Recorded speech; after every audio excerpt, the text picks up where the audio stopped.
ug salamat no humana na gyud na humana ang first PMS ato ang partner og nara no ang atong sukli sa 4,000 pesos na to, 6 pesos na lang ang sukli. Pero sige lang no, at least nga kumbati gyapon. Pero ato lang pong ipahibalo diha kaninyo nga wala nagpasabot no nga tungod lugar kay kining naatay sa kinan kwartahan na sayop gyud nga hunahuna no kay bisan pa man og igo-igo lang imong kwarta but depende gyapon na sa priority. Gani para po sa inyohang kasayuran, akong asawa public school teacher, pero ang iyang balon matag adlaw 100 pesos ra no mura na iyang budgeton. Unya ako naapog ko sa media, pero ang akong gapaning kamutan nga akong gasto matag adlaw 52 pesos ra.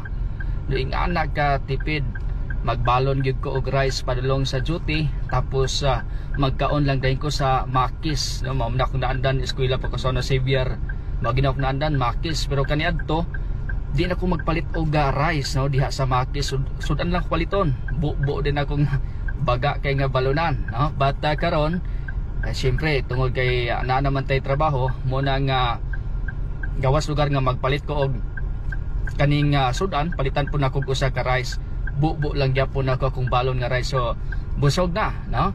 So ingana ka tipid 52 pesos sa taga ko nga ginagasto og niya karon no mo na nga sa tanan nga mga naghuna-una no nga basin ang pandato rang sakyanan bat sayop na siya, depende lang sa priority, depende lang sa pag-inot no. Ingana ang isulod sa inyo nahuna mo nang uban dili makasakyanan kay abi nila kwartahan na no or gasto, depende na siya sa inyohang priority gihapon.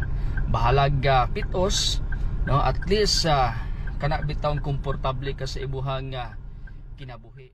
Og hangtod sa sunod higayon, kini na lamang si Zen Kahatol, daghang salamat.